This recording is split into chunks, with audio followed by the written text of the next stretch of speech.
ओम शिवाय नमः। ओम महेश्वराय नमः। ओम शंभवे नमः। ओम पिनाकिने नमः। ओम शशिशेखराय नमः।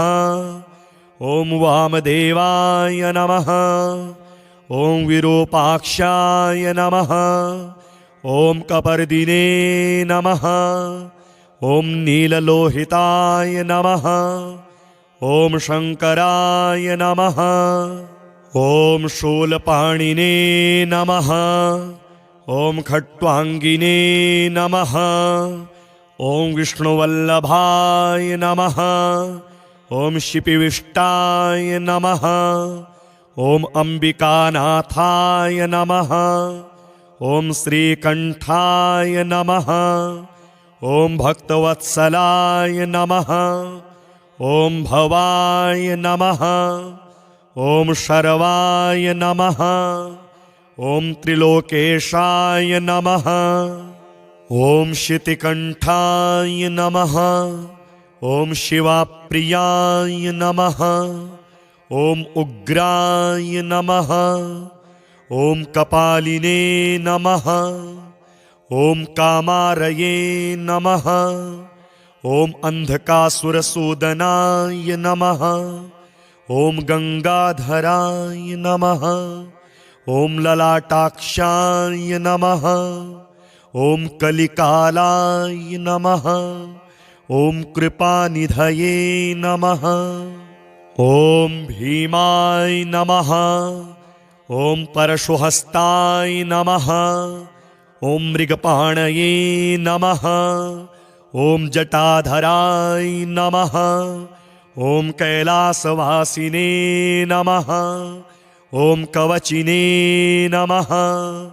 ओम कठोराय नमः। ओम त्रिपुरांतकाय नमः। ओम वृषांगाय नमः। ओम वृषभारूढ़ाय नमः। ओम भस्मोद्धूलित विग्रहाय नमः।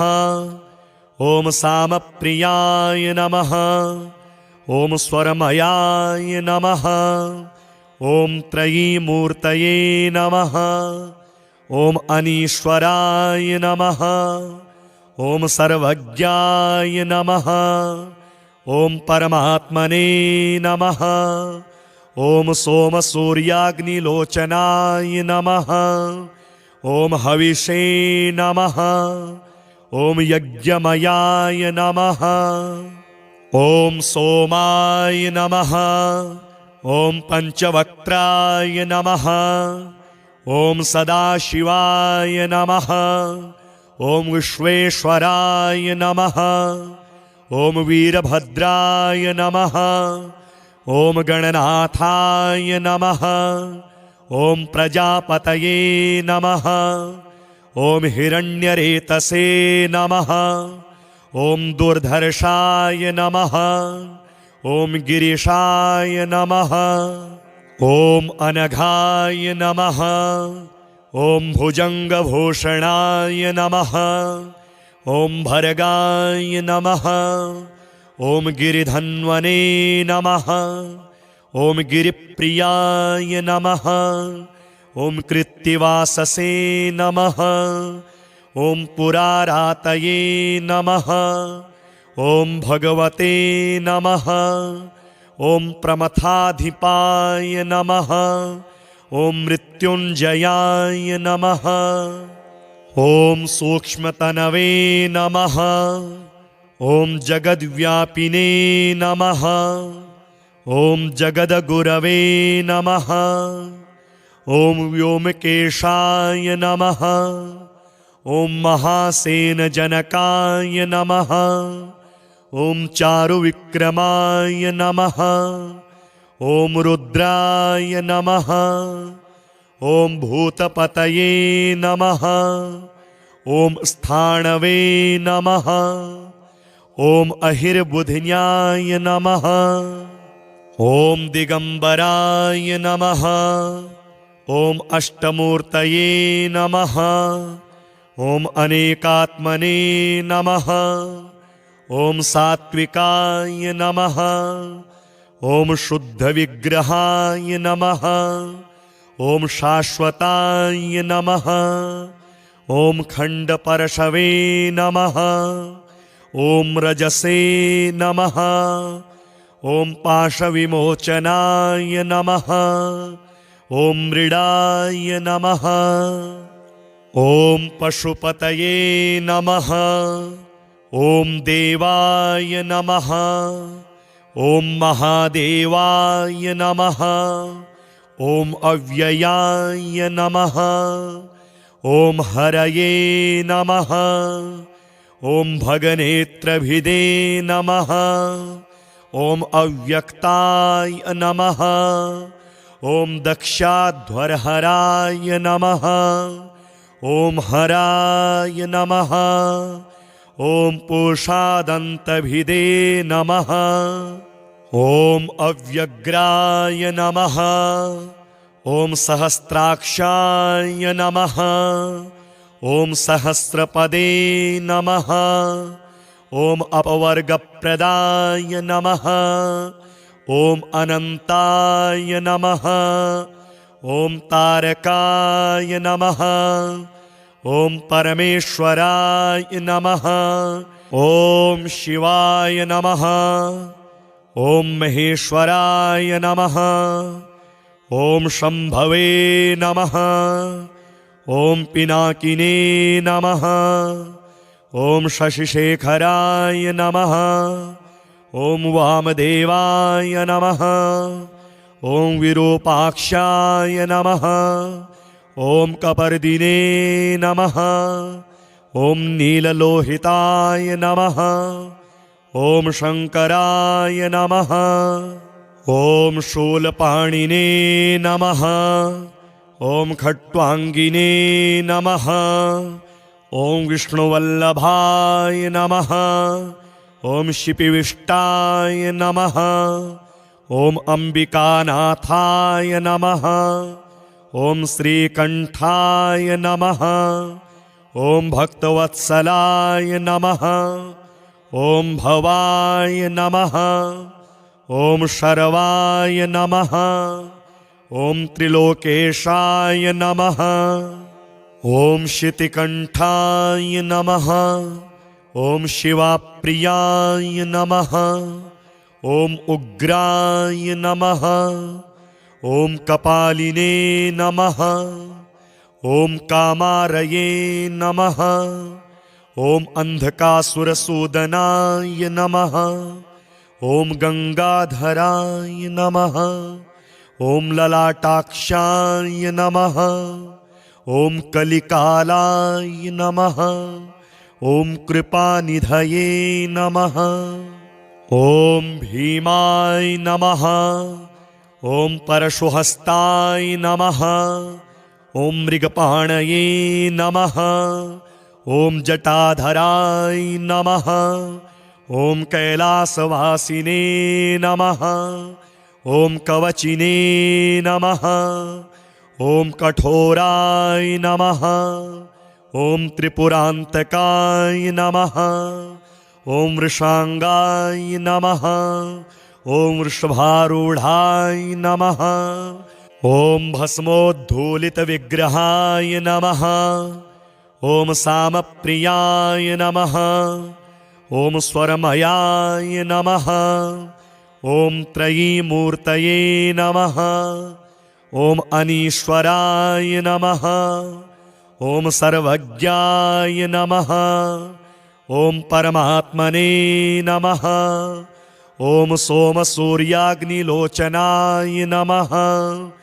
ॐ हविषे नमः। ॐ यज्ञमयाय नमः। ॐ सोमाय नमः। ॐ पञ्चवक्त्राय नमः। ॐ सदाशिवाय नमः। ॐ विश्वेश्वराय नमः। ॐ वीरभद्राय नमः। ॐ गणनाथाय नमः। ॐ प्रजापतये नमः। ॐ हिरण्यरेतसे नमः। ॐ दुर्धर्षाय नमः। ॐ गिरीशाय नमः। ॐ अनघाय नमः। ॐ भुजङ्गभूषणाय नमः। ॐ भर्गाय नमः। ॐ गिरिधन्वने नमः। ॐ गिरिप्रियाय नमः। ॐ कृत्तिवाससे नमः। ॐ पुरारातये नमः। ॐ भगवते नमः। ॐ प्रमथाधिपाय नमः। ॐ मृत्युञ्जयाय नमः। ॐ सूक्ष्मतनवे नमः। ॐ जगद्व्यापिने नमः। ॐ जगद्गुरवे नमः। ॐ व्योमकेशाय नमः। ॐ महासेनजनकाय नमः। ॐ चारुविक्रमाय नमः। ॐ रुद्राय नमः। ॐ भूतपतये नमः। ॐ स्थाणवे नमः। ॐ अहिर्बुधिन्याय नमः। ॐ दिगम्बराय नमः। ॐ अष्टमूर्तये नमः। ॐ अनेकात्मने नमः। ॐ सात्विकाय नमः। ॐ शुद्धविग्रहाय नमः। ॐ शाश्वताय नमः। ॐ खण्डपरशवे नमः। ॐ रजसे नमः। ॐ पाशविमोचनाय नमः। ॐ मृडाय नमः। ॐ पशुपतये नमः। ॐ देवाय नमः। ॐ महादेवाय नमः।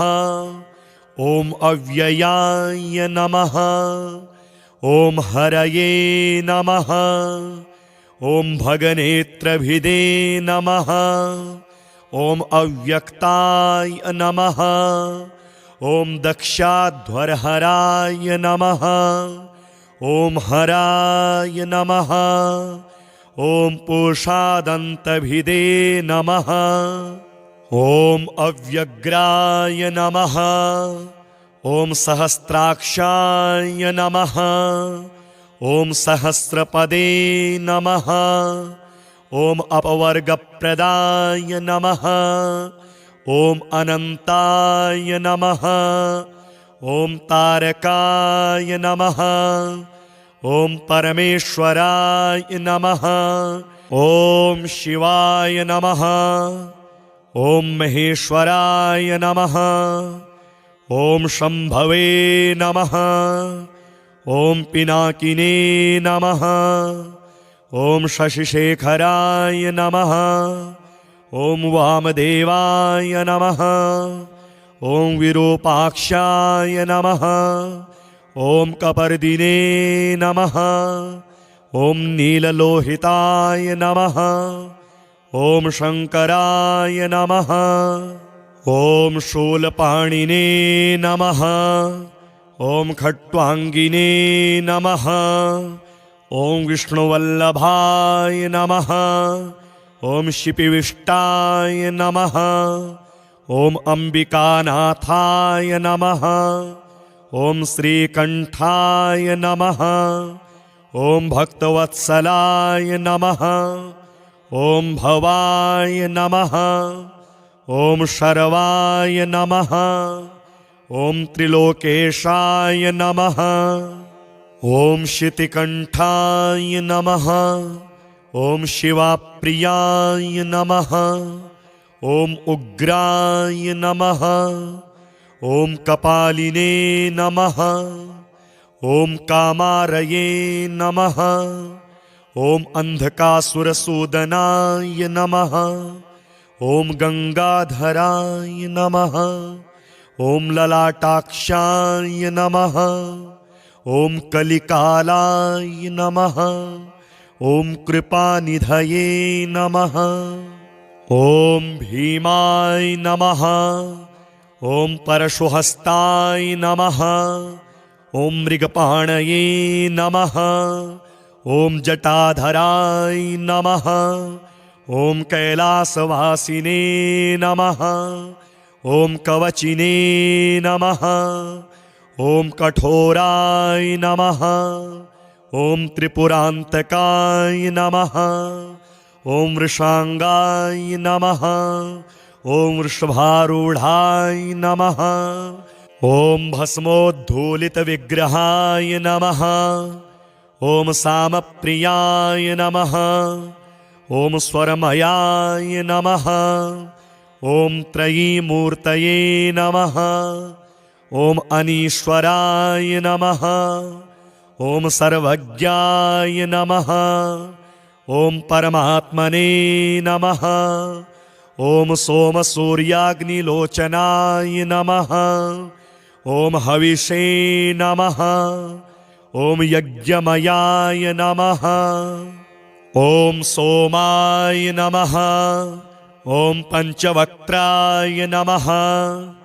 ॐ सदाशिवाय नमः। ॐ विश्वेश्वराय नमः। ॐ वीरभद्राय नमः। ॐ गणनाथाय नमः। ॐ प्रजापतये नमः। ॐ हिरण्यरेतसे नमः। ॐ दुर्धर्षाय नमः। ॐ गिरिशाय नमः। ॐ अनघाय नमः। ॐ भुजङ्गभूषणाय नमः। ॐ भर्गाय नमः। ॐ गिरिधन्वने नमः। ॐ गिरिप्रियाय नमः। ॐ कृत्तिवाससे नमः। ॐ पुरारातये नमः। ॐ भगवते नमः। ॐ प्रमथाधिपाय नमः। ॐ मृत्युञ्जयाय नमः। ॐ सूक्ष्मतनवे नमः। ॐ जगद्व्यापिने नमः। ॐ जगद्गुरवे नमः। ॐ व्योमकेशाय नमः। ॐ महासेनजनकाय नमः। ॐ चारुविक्रमाय नमः। ॐ रुद्राय नमः। ॐ भूतपतये नमः। ॐ स्थाणवे नमः। ॐ अहिर्बुधिन्याय नमः। ॐ दिगंबराय नमः। ॐ अष्टमूर्तये नमः। ॐ अनेकात्मने नमः। ॐ सात्विकाय नमः। ॐ शुद्धविग्रहाय नमः। ॐ शाश्वताय नमः। ॐ खण्डपरशवे नमः। ॐ रजसे नमः। ॐ पाशविमोचनाय नमः। ॐ मृडाय नमः। ॐ पशुपतये नमः। ॐ देवाय नमः। ॐ महादेवाय नमः। ॐ अव्ययाय नमः। ॐ हरये नमः। ॐ भगनेत्रभिदे नमः। ॐ अव्यक्ताय नमः। ॐ दक्षाध्वरहराय नमः। ॐ हराय नमः। ॐ पूषादन्तभिदे नमः। ॐ अव्यग्राय नमः। ॐ सहस्राक्षाय नमः। ॐ सहस्रपदे नमः। ॐ अपवर्गप्रदाय नमः। ॐ अनन्ताय नमः। ॐ तारकाय नमः। ॐ परमेश्वराय नमः। ॐ शिवाय नमः। ॐ महेश्वराय नमः। ॐ शम्भवे नमः। ॐ पिनाकिने नमः। ॐ शशिशेखराय नमः। ॐ वामदेवाय नमः। ॐ विरूपाक्षाय नमः। ॐ कपर्दिने नमः। ॐ नीललोहिताय नमः। ॐ शङ्कराय नमः। ॐ शूलपाणिने नमः। ॐ खट्वाङ्गिने नमः। ॐ विष्णुवल्लभाय नमः। ॐ शिपिविष्टाय नमः। ॐ अम्बिकानाथाय नमः। ॐ श्रीकण्ठाय नमः। ॐ भक्तवत्सलाय नमः। ॐ भवाय नमः। ॐ शर्वाय नमः। ॐ त्रिलोकेशाय नमः। ॐ शितिकण्ठाय नमः। ॐ शिवाप्रियाय नमः। ॐ उग्राय नमः। ॐ कपालिने नमः। ॐ कामारये नमः। ॐ अन्धकासुरसूदनाय नमः। ॐ गङ्गाधराय नमः। ॐ ललाटाक्षाय नमः। ॐ कलिकालाय नमः। ॐ कृपानिधये नमः। ॐ भीमाय नमः। ॐ परशुहस्ताय नमः। ॐ मृगपाणये नमः। ॐ जटाधराय नमः। ॐ कैलासवासिने नमः। ॐ कवचिने नमः। ॐ कठोराय नमः। ॐ त्रिपुरान्तकाय नमः। ॐ वृषाङ्गाय नमः। ॐ वृषभारूढाय नमः। ॐ भस्मोद्धूलितविग्रहाय नमः। ॐ सामप्रियाय नमः। ॐ स्वरमयाय नमः। ॐ त्रयीमूर्तये नमः। ॐ अनीश्वराय नमः। ॐ सर्वज्ञाय नमः। ॐ परमात्मने नमः। ॐ सोमसूर्याग्निलोचनाय नमः। ॐ हविषे नमः। ॐ यज्ञमयाय नमः। ॐ सोमाय नमः। ॐ पञ्चवक्त्राय नमः। ॐ सदाशिवाय नमः। ॐ विश्वेश्वराय नमः। ॐ वीरभद्राय नमः। ॐ गणनाथाय नमः। ॐ प्रजापतये नमः। ॐ हिरण्यरेतसे नमः। ॐ दुर्धर्षाय नमः। ॐ गिरिशाय नमः।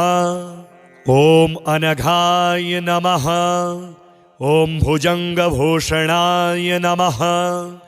ॐ भर्गाय नमः। ॐ गिरिधन्वने नमः। ॐ गिरिप्रियाय नमः। ॐ कृत्तिवाससे नमः। ॐ पुरारातये नमः। ॐ भगवते नमः। ॐ प्रमथाधिपाय नमः।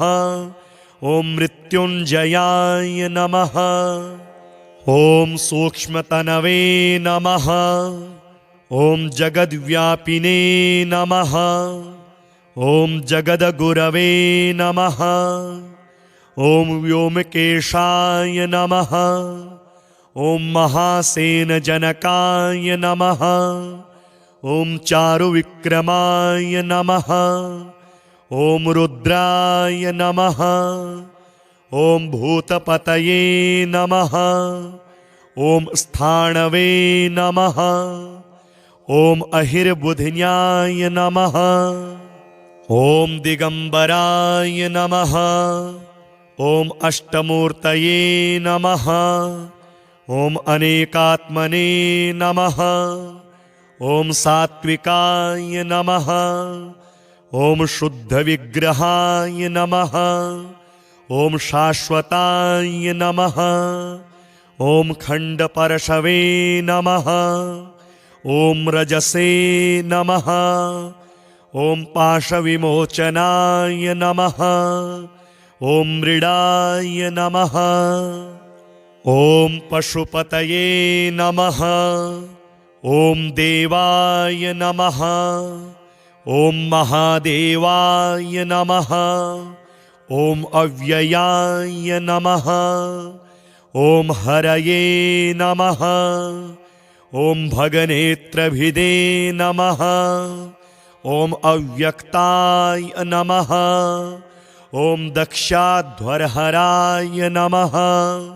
ॐ हराय नमः। ॐ पूषादन्तभिदे नमः। ॐ अव्यग्राय नमः। ॐ सहस्राक्षाय नमः। ॐ सहस्रपदे नमः।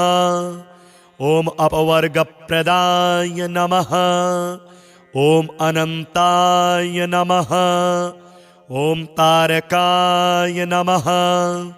ॐ परमेश्वराय नमः।